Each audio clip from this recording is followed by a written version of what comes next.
여러분은 혹시 이런 질문을 해보신 적이 있으십니까?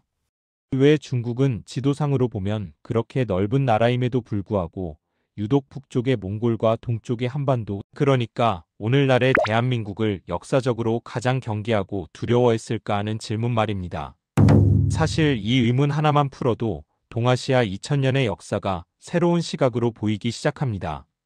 중국이 수천 년 동안 만들어온 모든 전략 지도에서 단 한 번도 빠지지 않고 가장 두껍게 표시된 방향이 바로 북방과 동방, 즉 몽골과 한반도였습니다. 먼저 북방 이야기부터 시작해 보겠습니다. BBC, 가디언, 브리테니커 같은 세계적인 매체들이 공통적으로 지적하는 사실이 있습니다. 중국 왕조의 가장 큰 실수이자 공포는 언제나 초원이었습니다. 북방 초원이 단순한 들판이 아니라 중국 왕조를 실제로 무너뜨린 힘의 원천이었다는 것이죠. 실제로 중국 본토를 정복해 지배한 왕조 중 약 700년 이상이 북방계 왕조였습니다. 원나라, 금나라, 청나라 모두 중국 중심 왕조가 아니라 북방 민족이 세운 나라였습니다.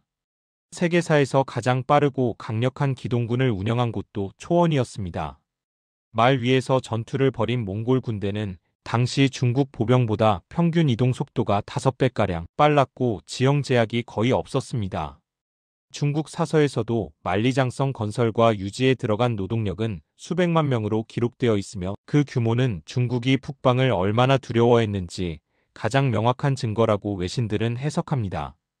다시 말해 몽골은 중국 입장에서 공격해오는 순간 왕조의 생명이 흔들리는 존재였습니다. 그래서 북쪽은 늘 공포의 방향이었죠. 하지만 중국이 가장 신경 쓰고 두려워한 또 다른 방향이 있었습니다. 바로 한반도입니다. 크기로 보면 작아 보이지만 중국 역사에서 한반도만큼 전략적, 군사적으로 강하게 버티며 중국 왕조의 상식을 깨뜨린 지역도 흔치 않습니다. 중국 사서 삼국지, 구당서, 명실록 등에는 반복적으로 등장하는 표현이 있습니다. 동방의 강국 경계해야 할 나라라는 문구입니다.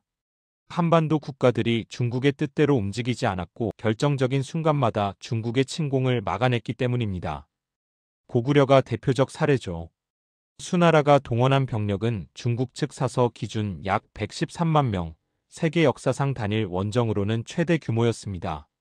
하지만 그 압도적인 병력은 고구려의 평양성, 살수 전투 등에서 완전히 무너졌고 이 패배는 결국 수나라 멸망으로 이어졌습니다.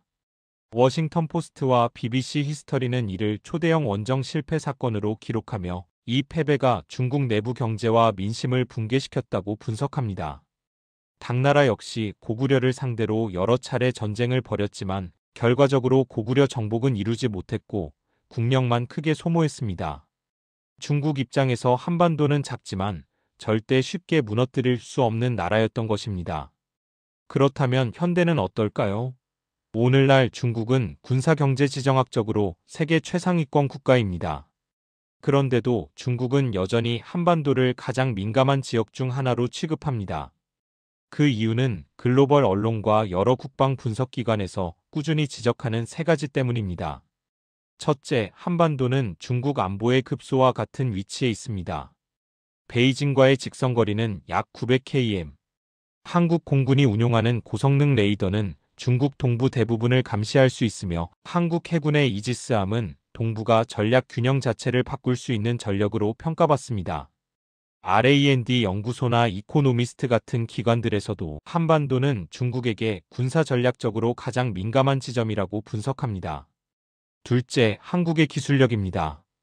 2024년 기준 한국 GDP는 세계 13위이지만 중국이 가장 경계하는 건 크기보다 질입니다. 중국 내부 전문가들조차 한국의 반도체, 배터리, 조선, 군사기술을 중국이 넘어서기 가장 어려운 장벽이라고 인정하고 있습니다. 세계적인 경제지들도 한국의 기술 우위는 중국에게 구조적 위협이라고 보도합니다. 셋째, 통일 한국의 가능성입니다. 미국, 유럽, 일본의 전략 연구소들이 공통적으로 언급하는 내용은 통일 한국이 탄생할 경우 동북아의 힘의 균형이 완전히 바뀐다는 분석입니다.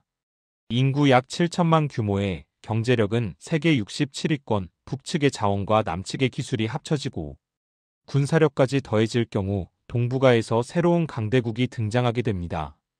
중국 입장에서는 바로 옆에서 새로운 초강국이 탄생하는 것을 의미하죠. 정리하자면 중국이 몽골과 한반도를 두려워한 이유는 단순한 감정이 아니라 역사적 패배 경험, 지형적 현실, 그리고 현대의 기술 경제 군사력이 모두 결합된 지정학적 이유 때문이었습니다.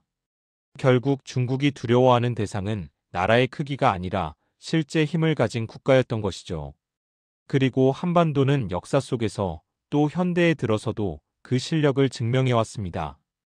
여러분은 어떻게 생각하십니까? 중국이 가장 경계하는 것은 과거의 기억일까요? 아니면 지금 눈앞에서 강해지고 있는 대한민국의 현실일까요? 여러분의 생각을 들려주시기 바랍니다.